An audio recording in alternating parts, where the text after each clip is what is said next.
Hi welcome back to QT all in one channel. ఈరోజు వీడియోలో మన దేశంలో ఉన్న వింత ఆలయాల గురించి, వాటిలో ఉన్న రహస్యాల గురించి తెలుసుకుందాం. ముందుగా మన దేశంలో ఎన్నో చారిత్రక ఆలయాలకు నిలయం. ప్రపంచంలో ఎక్కడా లేనంత పురాతన సంపద మన సొంతం.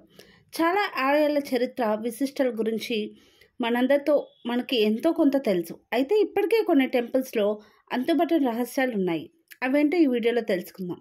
మొదటగా మన ఛానల్ చూస్తున్నట్లయితే లైక్ చేయండి, షేర్ చేయండి, సబ్స్క్రైబ్ చేసి పక్కనే ఉన్న బెల్ ఐకాన్ అనేది యాక్టివేట్ చేసుకోగలరు.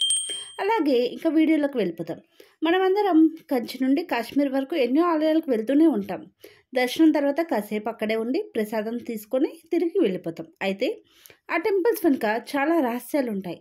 ఆ మిస్టరీలు అనేవి ఎలా ఉంటాయి అంటే చాలా పరిశోధన చేసినా కానీ ఇంకా అంతు పట్టకుండా కూడా ఉన్నాయి. ఈ ప్రపంచంలో చాలామంది భక్తితో ఉంటారు. అలాగే మన దేశంలో 64 కోట్ల దేవుళ్ళు, దేవతలు ఉన్నారు. అలాగే అంత పవిత్ర భూమిలో ఉన్న మన దేశంలో ప్రతి వీధిలో ఒక గుడి ఉంటుంది. అయితే అన్ని గుళ్ళు ఒకేలా ఉండవు. కొన్ని ఆశ్చర్యంగా ఉంటాయి, కొన్నిటికి చరిత్ర నమ్మశక్యంగా కూడా ఉండదు. అసలు ఇలాంటి ఆలయాలు మన దేశంలో ఉన్నాయా అనిపిస్తుంది. వాటి విశేషాలు తెలుసుకుంటే మనకైతే చాలా ఆశ్చర్యంగా కూడా ఉంటాయి. ఇంకొన్ని గుళ్ళు అయితే వాటిలో జరిగే ఆచారాలు, సాంప్రదాయాలు చూసి మనమైతే చాలా ఆశ్చర్యపోతాం. అలాగే ముక్కడు వేలు కూడా వేసుకుంటాం. ఇవన్నీ ఒక వ్యక్తి అయితే 2000 ఏళ్లకు పైగా చరిత్ర ఉన్న పురాతన ఆలయాల యొక్క ప్రాముఖ్యత అయితే అంతా ఇంత కాదు. మరి ఆ ఆలయాల గురించి సింపుల్గా ఈరోజైతే వీడియోలో తెలిసేసుకుందాం. మొదటగా చెప్పినట్లుగా మొదటిసారి మన ఛానల్ చూస్తున్నట్లయితే లైక్ చేయండి, షేర్ చేయండి, సబ్స్క్రైబ్ చేసి పక్కనే ఉన్న బెల్ ఐకాన్ అనేది యాక్టివేట్ చేసుకోగలరు. అలాగే ఇప్పుడు మొదటగా మహేందీపూర్ బాలాజీ టెంపుల్, ఇది రాజస్థాన్లో ఉంది. ఈ యొక్క టెంపుల్ గురించి తెలుసుకుందాం. దెయ్యాలు, భూతాలు, పిశాచాలు, చేతబడులు వంటి వదిలిపోవాలంటే ఏం చేయాలి అని రాజస్థాన్ జనాన్ని అడిగితే వాళ్ళు చెప్పే సమాధానం ఈ యొక్క ఆలయానికి వెళ్ళమని. ఇది దౌసా జిల్లాలో ఉంది. ఈ టెంపుల్ రోజు కొన్ని వేల మంది భక్తులు వెళ్తూ ఉంటారు. వాళ్ళు చూపించే భక్తి భరించలేనంతగా ఉంటుంది. కొందరైతే సలసల కాగే నీళ్లను ఒంటిపై పోసుకుంటారు. ఇంకొందరు ఉరి వేసుకున్నట్లు వేలాడతారు. మరికొందరైతే గొలుసులతో కట్టేసుకొని తలను గోడకేసి కొట్టుకుంటూ ఉంటారు. ఇదంతా ఎందుకు ఇలా చేస్తున్నారు అని మనం అడిగితే తమను దెయ్యాలు వదిలిపోవాలి అని అంటారు. ఇంకొక ఆశ్చర్యకరమైన విషయం ఏంటంటే పూజారుల దగ్గరుండి ఇలాంటివి చేయిస్తారు. బహుశా ఈ దేశంలో ఈ ఒక్క గుడిలోనే కావచ్చు ఈ విధంగా చేయడం. ఇంకో విషయం ఏంటంటే ఇక్కడ ప్రసాదం అనేది ఏమీ ఇవ్వరు. ఆలయం నుంచి వెళ్ళిపోయేటప్పుడు వెనక్కి తిరిగి అస్సలు చూడకూడదు. అలా చూస్తే దెయ్యాల్ని తమలోకి మనల్ని రమ్మని పిలిచినట్లట. ఇది నిజమా కాదా అంటే ఇంకా ఎవరు దీని గురించి స్పష్టత ఇవ్వలేదు. ఎవరి నమ్మకాలు వాళ్ళవి. నెక్స్ట్గా కోదుంగల్లూర్ భగవతి టెంపుల్, కేరళలో ఉంది ఈ గుడి. దీన్ని మనం ఎలా చూస్తామో అంటే మనం ఎప్పుడైనా గుడికి వెళ్తే భక్తితో వెళ్తాం, ప్రార్థనలు, కీర్తనలు చేస్తాం. అదే ఈ టెంపుల్కి వెళ్తే మాత్రం తిట్టాల్సిందే. కేరళలోని కొడుంగల్లూర్ భగవతి ఆలయం ప్రత్యేకత ఇది. ఏటా ఇక్కడ 7 రోజుల పాటు ఉత్సవాలు జరుగుతాయి. ఆ టైంలో భక్తులు కత్తులతో ఎంటర్ అవుతారు, తలపై దాడి చేసుకుంటారు, రక్తం ప్రవాహంలో కారిపోతుంది. అలాగే గుళ్ళోకి వెళ్తారు. భద్రకాళి అమ్మవారిని నానా తిట్లు తిడతారు. తిట్ల దండకమే కాదు, భక్తి గీతాల రూపంలో కూడా తిట్టిపోస్తారు. అక్కడితో అయిపోదు. పూనకం వచ్చినట్లు ఊగిపోతూ గుడిపైకి రాళ్ళు విసురుతారు. ఏటా రాళ్లతో కొడుతుండటం వల్ల ఆలయం కూడా దెబ్బతిండిపోయింది. ఇక్కడ పూజా కైంకర్యాలు, కొబ్బరికాయలు కొట్టడం లాంటివి ఏమీ ఉండవు. 7 రోజుల పాటు ఉత్సవం తర్వాత వారం పాటు ఆలయాన్ని మూసేసి ఆ టైంలో రక్తం మరకలను శుభ్రం చేస్తారు. ఇది కూడా చాలా ఆశ్చర్యకరమైన వింత గుడి అన్నమాట. నెక్స్ట్గా మనం ఏ గుడి గురించి తెలుసుకుందాం అనుకున్నామంటే స్తంభాలేశ్వర్ మహాదేవ్ ఆలయం. ఇదైతే మనకి గుజరాత్లో ఉంది. ఈ యొక్క గుడి ప్రత్యేకత ఏంటంటే అప్పుడప్పుడు మాయమై తిరిగి కనిపించే టెంపుల్ అన్నమాట. సో ఈ టెంపుల్కి వెళ్ళాలంటే మనం గుజరాత్ వడోదరలోని స్తంభలేశ్వర్ మహాదేవ్ ఆలయానికి వెళ్లాల్సింది. అరేబియా సముద్ర తీర జలాల్లో ఉంది గుడి. ఇక్కడ ఈశ్వరుడు ధైర్యం చేసి తన దగ్గరకు వచ్చే వాళ్ళను కరుణిస్తాడని భక్తుల నమ్మకం. సముద్ర అలల తీవ్రత తక్కువగా ఉన్నప్పుడు మాత్రమే ఈ ఆలయాన్ని దర్శించగలం.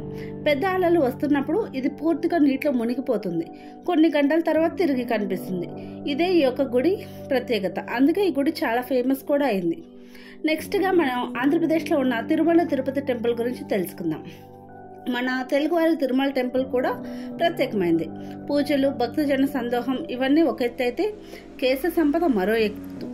రోజు ఈ ఆలయంలో 60,000 మంది దాకా తల్లనీలాలు చెల్లించుకుంటున్నారు. ఈ యొక్క మొక్కు వల్ల ఏటా 100 టన్నుల కొద్ది జుట్టు పోగవుతుంది. దీన్ని ఈ వేలంలో అమ్మితే టీటీడీకి 300 కోట్లకు పైగా ఆదాయం వస్తుంది. తిరుమలలో హుండీ ఆదాయం తర్వాత ఎక్కువ రెవెన్యూ వస్తుంది ఈ జుట్టు ద్వారానే. టీటీడీ నుంచి ఈ జుట్టు అనేది విదేశాలకు వెళ్తుంది. ఎక్కువగా అమెరికా, ఇటలీ, చైనాకు ఎక్స్పోర్ట్ అవుతుంది. అక్కడ విగ్గుల కంపెనీలు ఈ హెయిర్తో విగ్స్ తయారు చేస్తున్నాయి. చైనాలో విగ్స్తో పాటు ఆహారాన్ని నిల్వ ఉంచేందుకు కూడా జుట్టును వాడుతున్నారు. మన దేశంలో ముంబైకి వెళ్తున్న కేశాలని బాలీవుడ్ స్టార్స్ కోసం విగ్స్ తయారు చేస్తున్నారు. ఈ యొక్క 300 కోట్ల రూపాయలు సంవత్సరానికి ఆదాయం అంటే ఈ యొక్క మామూలు విషయం కాదు. ఇది కూడా ఒక వింతే అని చెప్పుకోవచ్చు. మరొకటి బ్రహ్మ టెంపుల్. ఇది వచ్చేసి పుష్కర్, రాజస్థాన్లో ఉంది. హిందూ పురాణాల ప్రకారం త్రిమూర్తుల్లో ఒకడైన బ్రహ్మకు వ్యాప్తంగా ఉన్నది ఒకే ఒక ఆలయం. అదే రాజస్థాన్ పుష్కర్లోని బ్రహ్మాలయం. క్రీస్తు శకం 14వ శతాబ్దంలో దీన్ని నిర్మించారు. ఔరంగజేబు మన దేశాన్ని పరిపాలించిన సమయంలో చాలా హిందూ ఆలయాలు ధ్వంసమయ్యాయి. అలాగే ముఖ్యంగా పుష్కర్ల ఆలయాలు పూర్తిగా దెబ్బతినిపోయాయి. అయితే బ్రహ్మాలయం మాత్రం చెక్కు చెదరలేదు. ఔరంగజేబు అనుచరులు ఎవరూ దాన్ని టచ్ చేయకపోవడం చాలా విశేషం. పాలరాయితో చెక్కిన ఈ ఆలయం లోపలి గోడలకు భక్తులు సమర్పించిన విరాళాలతో సేకరించిన వెండి నాణాలు అమర్చారు. ఈ టెంపుల్ దీని చుట్టూ ఉన్న వాతావరణం చాలా ఆహ్లాదకరంగా ఉంటుంది. అలాగే ఇంకొక వింత ఆలయం గురించి తెలుసుకుందాం. ఇదైతే ర్యాట్ టెంపుల్. ఇది కూడా రాజస్థాన్లో ఉంది. ర్యాట్ టెంపుల్ అంటే తెలుసు కదా, ఎలుకల గుడి. రాజస్థాన్లోని బీకనూర్కి 30 కిలోమీటర్ల దూరంలో ఉంది ఈ విచిత్రమైన గుడి. అదే దేశ్నాక్లోని కార్నీ మాతా టెంపుల్. ఇక్కడికి ప్రత్యేకత ఏంటంటే ఇక్కడ దేవుడిని కాదు, కార్నీ మాతగా పూజించే ఆమెను ఎలుకల్లో పూజిస్తారు. ఎలుకల్లోనే ఆమెను చూసుకుంటారు ఇక్కడి భక్తజనం. అందుకే ఈ ఎలుకలు ఆలయంలో స్వేచ్ఛగా తిరుగుతాయి. భక్తులు వాటిని పాలు, ప్రసాదాలు పెడతారు. బికనూర్ పర్యటనకు వెళ్లే టూరిస్టులు తప్పనిసరిగా ఈ ఆలయాన్ని దర్శిస్తారు. ఎందుకంటే ఎలుకలకు పూజ చేయడం అనేది అరుదైన విషయం. చాలా మంది వాటిని వీడియోలు తీసుకుంటారు. పాల చుట్టూ రౌండ్గా మోగి ర్యాట్స్ మిల్క్ తాగుతుంటే ఆ యొక్క విజువల్స్ మొబైల్ కెమెరాల్లో బంధిస్తారు. అలాగే వీడియోస్ కూడా తీసుకుంటారు. ఇదైతే చాలా వింతగా ఉంది కదా. నెక్స్ట్గా మనం కాలభైరవ్ నాథ్ టెంపుల్కి వెళ్ళిపోదాం. ఇదైతే మనకి వారణాసిలో ఉంది. ఈ గుడి ప్రత్యేకత ఏంటంటే ఏదైనా గుళ్ళో మనం స్వీటో హాటో ప్రసాదంగా పెడతాం. ఈ టెంపుల్లో మాత్రం మద్యం, అవునండి, ఆల్కహాల్ అనేది ప్రసాదంగా ఇస్తారు. ఇది మధ్యప్రదేశ్ ఉజ్జయినిలో శివుడి ప్రతిరూపమైన కాలభైరవనాథ్ ఆలయంలో ఉంది. ఇక్కడ నైవేద్యం సహా దేవుడికి సమర్పించే ప్రతి దాన్ని కూడా ఆల్కహాల్తోనే తయారు చేస్తారు. ఇది విస్కీ కావచ్చు లేదా వైన్ కావచ్చు. కాలభైరవుడి నోట్లో ఆల్కహాల్ పోస్తారు. దాన్నే ప్రసాదంగా భక్తులకు ఇస్తారు. మామూలుగా ఆలయాల చుట్టుపక్కల షాపుల్లో స్వీట్లు, పూలు వంటివి అమ్ముతారు, కామన్ అది. కానీ ఇక్కడ మాత్రం ఏ షాపుకి వెళ్ళినా మద్యం, ఆల్కహాల్ మాత్రమే అమ్ముతారు. ఇదైతే చాలా వింతగా ఉంది. నెక్స్ట్గా చిన్నకాళీ టెంపుల్, కోల్కతా. ఇదైతే కోల్కతాలోని తాంగ్రాలో చైనా టౌన్ ఉంది. దానికి ఆ పేరు రావడానికి కారణం ఏంటంటే అక్కడ ఉండేవాళ్ళు ఎక్కువగా చైనీయులే. వాళ్ళు కాళీమాతను పూజిస్తారు. అందుకే ఈ ఆలయానికి చైనీస్ కాళీమాత టెంపుల్ అనే పేరు వచ్చింది. మనమైతే అమ్మవారికి నైవేద్యంగా ఏ పులిహోర స్వీటో పెడతాం. కానీ చైనీస్ అయితే న్యూడిల్స్, చాప్స్ ఇలాంటివి పెడతారు. అదే ఈ ఆలయం యొక్క స్పెషాలిటీ. ఈ ఆలయం చుట్టుపక్కల అంతా చైనా ప్రజలే ఉంటారు. కానీ వారు ఆ ఆలయంలో భారతీయ సాంప్రదాయాలు పాటిస్తారు. చెప్పాలంటే వారు అటు చైనీలా ఇటు భారతీయులా వ్యవహరిస్తూ ఉంటారు. ఇది కూడా చాలా వింతగా ఉంది కదా. ఇంకొకటి కాడు మల్లేశ్వర స్వామి టెంపుల్. ఇదైతే బెంగళూరులో ఉంది. బెంగళూరులో కాడు మల్లేశ్వర స్వామి టెంపుల్ తనదైన ప్రత్యేకతతో ఉంది. ఇది 1997లో ఈ ఆలయాన్ని పునర్నిర్మాణ పనుల్లో భాగంగా తవ్వకాలు జరిపారు. దానిలో ఒక నంది అనేది బయటపడింది. ఆ యొక్క నంది బయటపడడం ఆశ్చర్యం కాదు, కానీ దాని నోటి నుంచి నీరు అనేది వస్తూ ఉండడం మాత్రం ఆశ్చర్యం. ఇది మరింత తవ్వగా ఓ నీటి కొలం నుండి కూడా బయటపడింది. అప్పటి నుంచి ఆలయ రూపురేఖలు అనేది మార్చేసి నంది నోటి నుంచి వచ్చే నీరు శివలింగంపై పడి ప్రవహించేలా ఏర్పాటు చేశారు. అయితే నంది విగ్రహంలోకి నీరు ఎక్కడి నుండి వస్తుందో ఇప్పటికీ తెలియదు. ఈ నీరు ఇక్కడున్న విషభావతి నదికి జీవజలం అని నమ్ముతారు స్థానికులు. ఇది కూడా చాలా అంటే చాలా వింతగా ఉంది. అదేవిధంగా ఎవరైనా ఎప్పుడైనా బెంగళూరు వెళ్ళినప్పుడు తప్పకుండా ఈ యొక్క ఆలయాన్ని సందర్శించండి. ఇంకోటి హిడింబా టెంపుల్ మనాలి. ఇది వచ్చేసి మనకి హిమాచల్ ప్రదేశ్లో ఉంది. మంచు కురిసే మనాలిలో ఈ ప్రత్యేక ఆలయం ఈ హిడింబా టెంపుల్. 4 అంతస్తుల ఈ ఆలయం పగోడా ఆకారంలో ఉండడమే ఈ యొక్క విశేషం. ఈ చుట్టుపక్కల ఎక్కడ ఆ మాటకు వస్తే మన దేశంలో ఇలాంటి ఆలయాలు అరుదు. తూర్పు ఆసియా దేశాల్లో కనిపించే పగోడా నిర్మాణ శైలి ఇక్కడ ఉంటుంది. ఈ ఆలయంలో హడింబా దేవి కొలువు తీరు ఉంటుంది. రాక్షసుడైన హడింబా చెల్లెలు ఈమె. కుళ్ళు రాజులు హడింబా దేవిని ఇష్టదైవంగా పూజించేవాళ్ళు. అయితే అమ్మవారి కంటే నిర్మాణం వల్లే ఈ యొక్క గుడి ఆలయం అనేది ప్రత్యేకంగా ఉంటుంది. అలాగే ఇంకొకటి వచ్చేసి మనకి బృహదీశ్వర ఆలయం. ఇది వచ్చేసి మనకి తమిళనాడులో ఉంది. ఈ అద్భుత కళా నైపుణ్యం తమిళనాడు తాంజావూరులోని బృహదీశ్వరాలయం సొంతం. ఈ టెంపుల్లో ఎక్కువ భాగం శుద్ధమైన గ్రానైట్తో నిర్మించారు. ఇది సైంటిస్టులకు చాలా ఆశ్చర్యంగా ఉంది. ఎందుకంటే ఈ ఆలయానికి చుట్టుపక్కల 60 కిలోమీటర్ల వరకు గ్రానైట్ నిక్షేపాలు అనేవి ఆనవాళ్ళు అనేవి ఎక్కడా లేవు. ఎప్పుడో 1000 ఏళ్ల కిందట ఈ ఆలయాన్ని నిర్మించారు. అయితే ఆ ఆలయాన్ని నిర్మించినప్పుడు గ్రానైట్ అనేది ఎక్కడి నుండి తీసుకొచ్చారు, ఎలా తీసుకొచ్చారు అన్నది మాత్రం ఆశ్చర్యకరం. ముఖ్యంగా గోపురం 80 టన్నుల బరువున్న ఏకశిలతో తయారైంది. ఏ క్రేన్లు లేకుండా ఆ భారీ శిలను అంత ఎత్తుకు ఎలా చేర్చగలిగారు అనేది అంతుబట్టని రహస్యంగా మిగిలిపోయింది. నెక్స్ట్గా మనం బుద్ధ నీలకంఠ ఆలయం గురించి తెలుసుకుందాం. ఇది వచ్చేసి మనకి నేపాల్లో ఉంది. ఇది బుద్ధ నీలకంఠ ఆలయం. పేరులో బుద్ధ ఉన్న, నిజానికి ఇది మహావిష్ణువు వెలిసిన ఆలయం. బుద్ధ నీలకంఠ అంటే పురాతనంలో నీలపు రంగు విగ్రహం అనే అర్థం. ఇది నేపాల్లోని కాట్మాండ్ లోయలో ఉంది.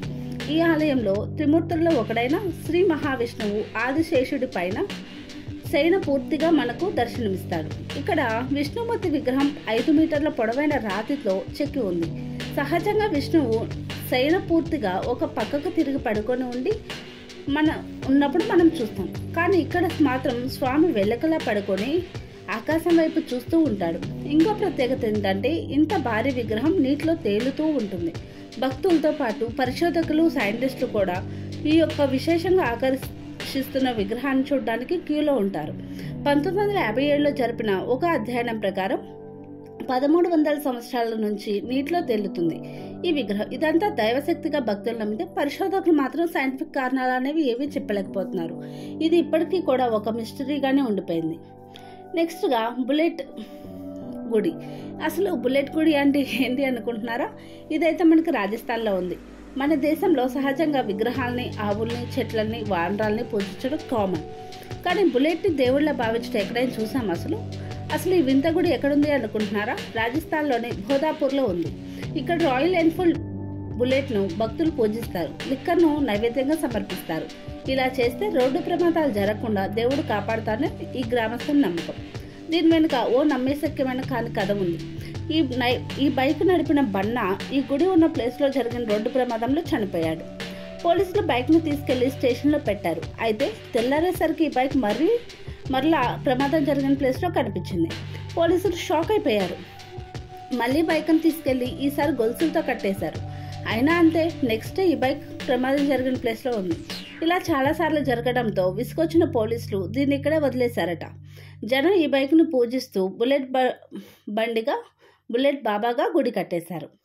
నెక్స్ట్గా మనం హజ్రత్ కుమార్ అలీ దేవార్ష్ మహారాష్ట్ర.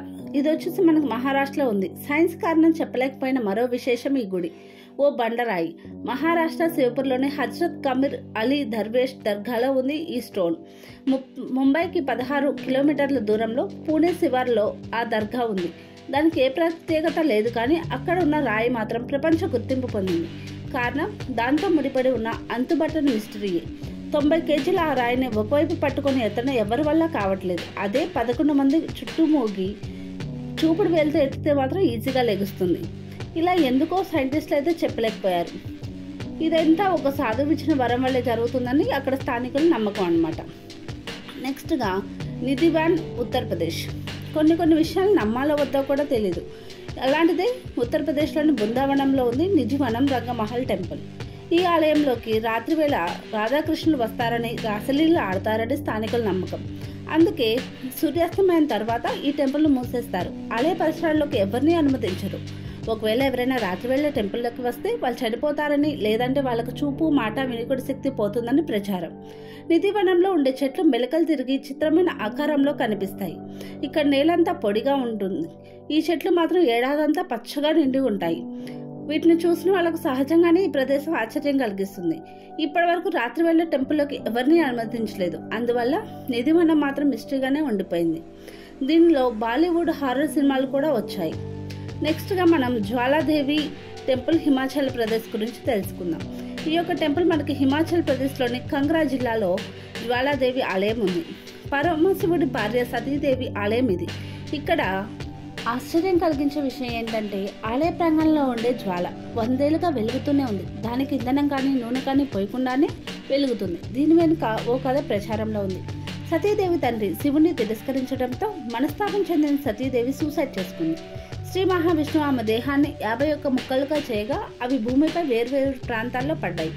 సతీదేవి నాలుక ఇక్కడ పడి అదే జ్వాలగా వెలుగుతుందని స్థానికుల విశ్వాసం. ఈ మిస్టరీని ఛేదించేందుకు హేతువాదులైతే చాలా ప్రయత్నాలు చేశారు, కానీ ఇంతవరకు ఏమీ చెప్పలేకపోయారు. నెక్స్ట్గా మనం వీరభద్ర టెంపుల్. ఇదైతే ఆంధ్రప్రదేశ్లో ఉంది. ఆంధ్రప్రదేశ్ అనంతపురం జిల్లాలోని లేపాక్షి క్షేత్రంలో ఉన్న వీరభద్ర స్వామి టెంపుల్ కూడా మిస్టరీ లిస్ట్లో ఉంది. అద్భుతమైన శిల్పకళా చాతుర్యానికి పెట్టింది పేరు ఈ లేపాక్షి టెంపుల్. అయితే ఇక్కడ వేలాడే స్తంభం ఎక్కువ మంది పర్యాటకులను ఆకర్షిస్తుంది. ఈ ఆలయంలో 70 స్తంభాలు ఉంటాయి. ప్రాంగణంలో ఉండే ఈ ఒక్కటి మాత్రం 80% గాల్లో వేలాడుతూ అందరినీ ఆశ్చర్యపరుస్తుంది. దీన్ని నిరూపించేందుకు చాలా మంది దీని కింద ఒక క్లాత్ని పోనిస్తారు. పైన ఎలాంటి సపోర్ట్ లేకుండా భూమిని 20% టచ్ చేస్తూ ఇంత పెద్ద స్తంభం పడిపోకుండా నిలబడగలడమే మిస్టరీగా మారింది. ఈ యొక్క మిస్టరీస్ అయితే చాలా ఉన్నాయి. అలాగే ఈ యొక్క వీడియో అనేది మీకు నచ్చితే లైక్ చేయండి, షేర్ చేయండి, కామెంట్ చేయండి. ఈ యొక్క ఆలయాలు మీరు ఎప్పుడైనా దర్శించారా? దర్శించినట్లయితే నాకు కామెంట్లో చెప్పండి. ఇంకేమైనా విషయాలు, ఇంట్రెస్టింగ్ ఫ్యాక్ట్స్ మీరు తెలుసుకోవాలి అనుకుంటున్నట్లయితే అది కూడా నాకు కామెంట్ రూపంలో తెలియచేయండి. లైక్ చేయండి, షేర్ చేయండి, సబ్స్క్రైబ్ చేసి పక్కనే ఉన్న బెల్ ఐకాన్ అనేది యాక్టివేట్ చేసుకోండి. Thank you for watching QT all in one channel. Bye bye.